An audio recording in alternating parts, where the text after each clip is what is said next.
તો ગાઈસ તડકો પણ બહુ છે અને અમે બધે ભાવ પૂછ્યો છે પણ વસ્તુ કઈ નથી લીધી. ભાવ પૂછી એક વસ્તુ લીધી. શું વસ્તુ લીધી બતાવી?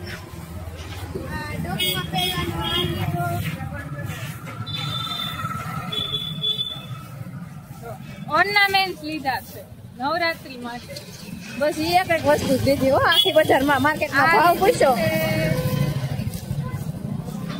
પછી આ કાનમાં પહેરવાની ઝૂમ ખાલી છે.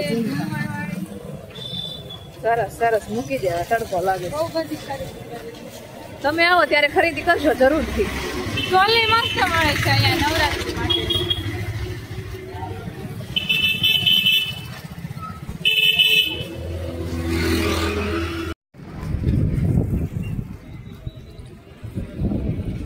તો ગાઈસ ધીરે ધીરે હવે મંદિર તરફ જઈશું અને જૈન ધર્મ જે જૈન લોકો છે એનું પવિત્ર અને પવિત્ર સ્થળ એવું જ પાલીતાણા છે. તો ત્યાં હવે આપણે દર્શન આગળ કરીશું. તો ગાઈસ અમે ફાઇનલી પાલીતાણા પહોંચી ગયા છીએ અને હવે દર્શન કરીશું.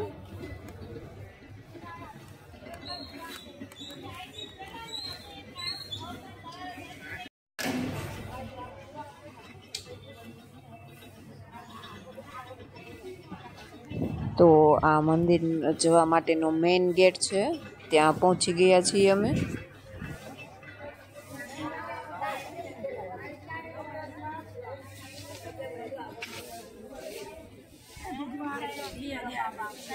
હાલો હવે આપણા ચાર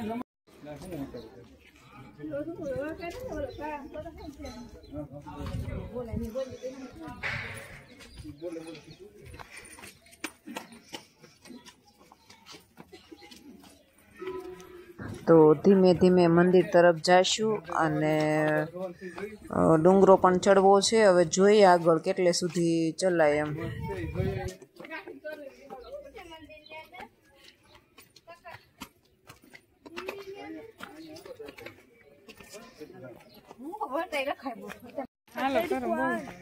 ચાલો ડુંગરો ચડવા માટે પાલીતાણા.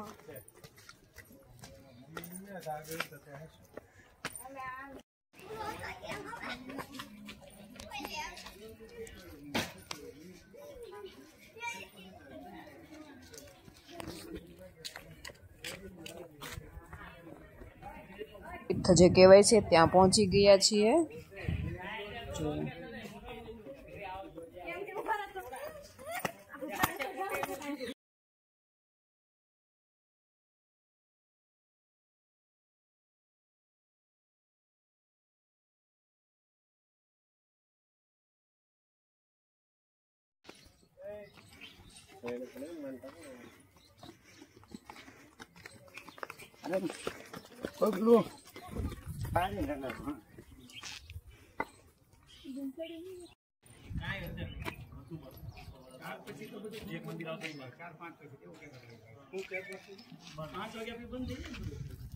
તો ગાઈસ ડુંગરો ચડવાનો હતો પણ બપોરના મતલબમાં 4 વાગી ગયા છે. તો અહીંયા જે સિક્યુરિટી ગાર્ડ હોય એણે એવું કીધેલું છે કે તમારે ડુંગરો ચડવો હોય તો થોડુંક વહેલું નીકળવું પડે તો તમે રિટર્ન પાછા ટાઈમે આવી શકો. છોકરાને બાલગોપાલ હારે હોય તો લેટ તમે આવો એટલે એ થોડુંક ઓલું લાગે.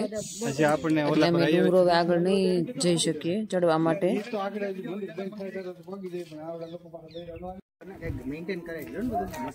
આ ડુંગરો એટલો ઊંચો છે કે આખું પાલીતાણા ગામ અને જેટલા પણ જૈન દેરાસર છે એ આ બધું જ ડુંગરેથી આપણને દેખાય છે અને બહુ મસ્ત એવો નજારો છે અને જોવાની પણ બહુ મજા આવે તેવું છે.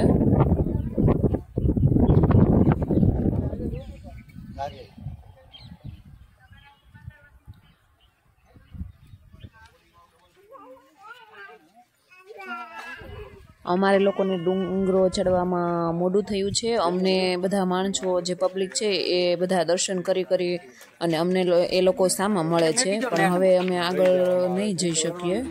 એટલી બધી મહેનત કરે છે કે ના પૂછવાની વાત. બધાને ગિરનાર અને જે લોકો ડુંગરો નથી ચડી શકતા એના માટે ડોલીની પણ વ્યવસ્થા કરેલી છે તો એનો પણ લાભ લઈ શકીએ આપણે. આવી રીતે કાવડમાં પણ લઈ જતા હોય છે. પાલિતાણા તમે દર્શન કરી શકો છો. હરિયાળી ક્રાંતિ કે ના ઉભર્યું જો જો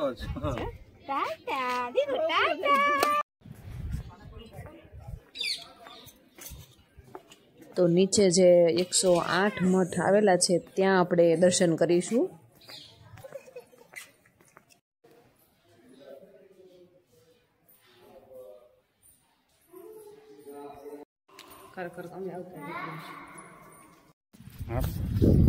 આ બધા મઠના દર્શન કરીને આવ્યા છે. જો તમે જોઈ શકો છો. 108 મઠ કેટલા મઠ હતા? 108. હા 108. તો મઠની અંદર ફોટો પડાવવા નથી દેતા, ફોટો શૂટિંગ કે કંઈ નથી કરવા દેતા, પણ અમે થોડોક અમારી રીતના કર્યું હતું તો તમને જોરદાર નજારો બતાવ્યું છે. જોજો.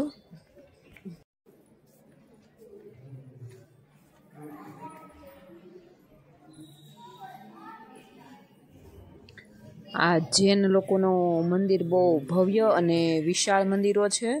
તમે પાલિતાણા જાઓ તો 3 દિવસ તમારા માટે ઓછા પડે એટલા જૈન દેરાસરો આવેલા છે. તો ત્યાં જવું હોય દર્શન કરવા માટે તો 2 દિવસ અથવા તો 3 દિવસનો ટાઈમ લઈને જ જવું, જેથી કરી બધે આપણે શાંતિથી બધું જોઈ શકીએ અને દર્શન કરી શકીએ.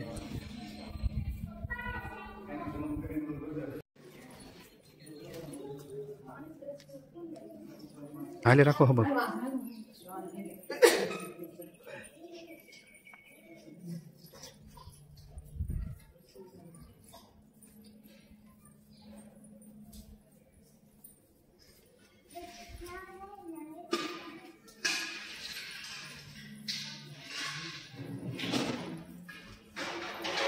અલગ અલગ મઠ છે આ, ને તમે જોઈ શકો છો એની કોતરણી, કંડાર.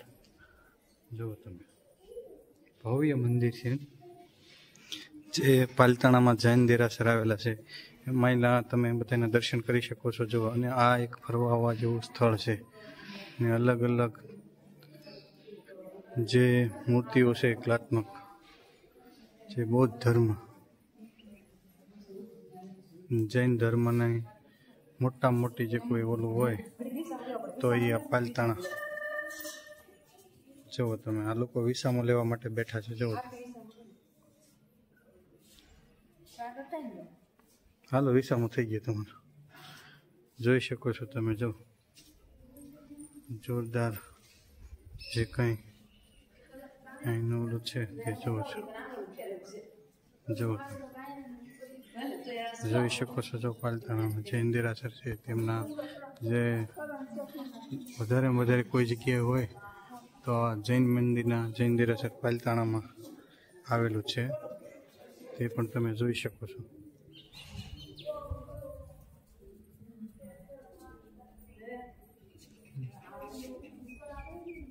લીધું જો અહીંયા કબૂતરો પણ બહુ બેઠેલા છે મંદિર ઉપર, અને એની જે જૂની કોતરણી છે તમે જો, જે કલાત્મક કૃતિઓ છે એ જોઈ શકો છો. જો મંદિરનો નજારો તમે જોઈ શકો છો. જો હું તમને બતાવવાની ટ્રાય કરીશ કે કેટલી ડિઝાઇન, કેટલી કલાત્મક કૃતિઓ, અને જે એના દરવાજા છે એ સોનાનાથી મઢેલા હોય એવા છે. જો જોઈ શકો છો. જો તમે બહુ શાંત અને બહુ મસ્ત વાતાવરણ છે અહીંયા. લોકો જોવા માટે બહુ જ આવે છે અહીં લોકો. જો વાસણો હોય છે જે પૂજામાં વપરાય છે. જો તમે કેવા સરસ મજાના વાસણો છે. જો આ જે જૂના જમાનાના વાસણો છે, અને જે તાંબાની ડોલો છે, પિત્તળની જે ડોલો છે તે.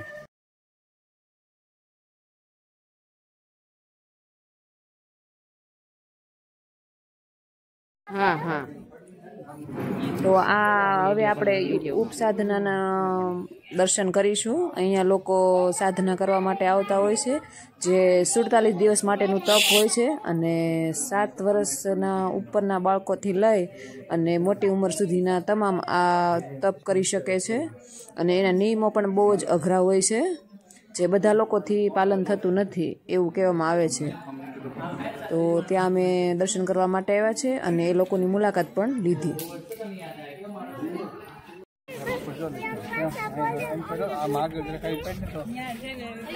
હવે થોડાક આગળ દર્શન કરવા માટે જાશું.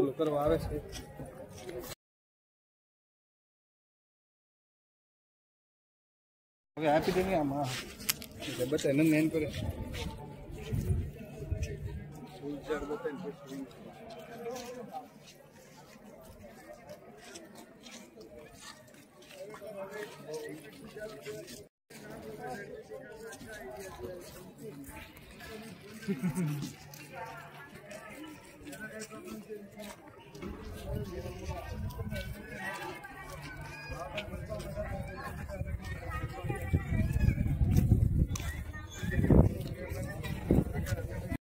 આરતી બહુ મજા આવી.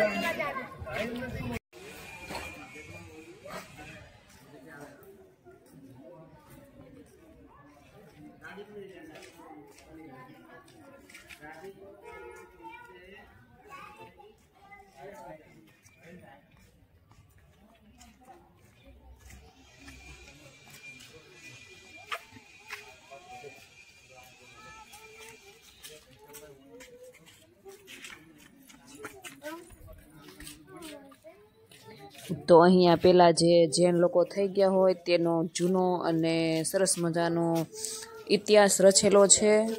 અને એ લોકોનું તપ બહુ જ અઘરું હોય છે.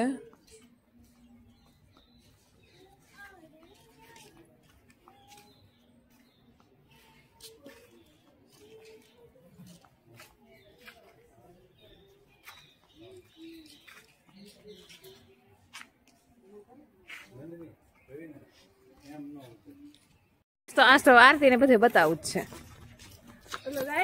જોવામાં આવું કયા જોવામાં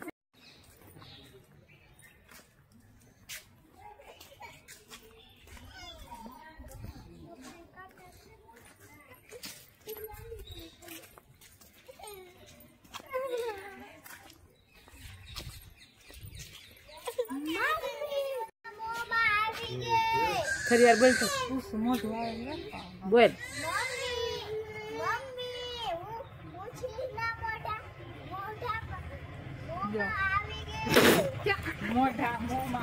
હાલો હાલો બેન આવી જાય થારું ચાલો.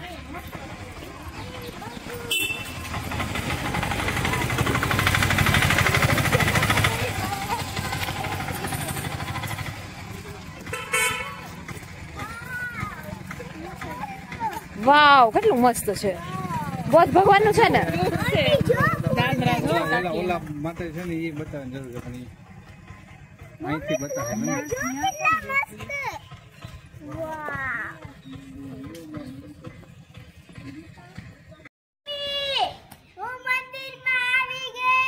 સરસ. નીકળો નીકળો હવે હાલો.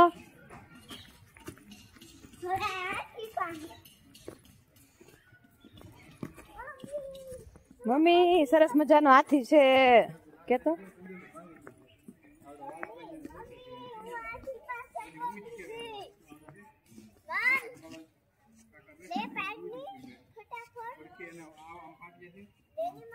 ખેમા ચોટી કેમ જો ખેમ તો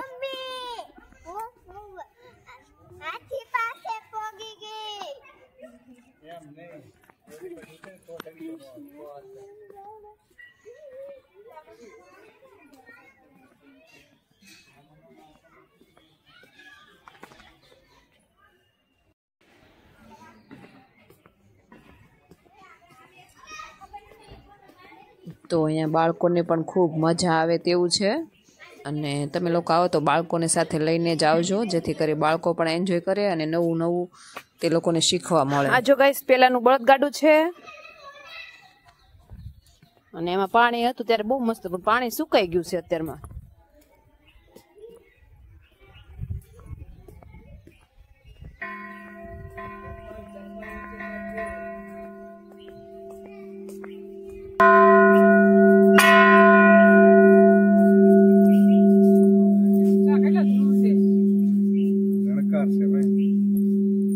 આદિનાથ 108 ફૂટની મૂર્તિ છે.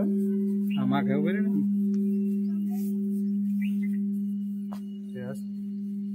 તો વિડીયો ગમે તો લાઈક શેર અને સબસ્ક્રાઈબ કરજો. અને હવે આપણે ત્રીજા પાર્ટમાં આદિનાથના લાઈવ દર્શન કરીશું.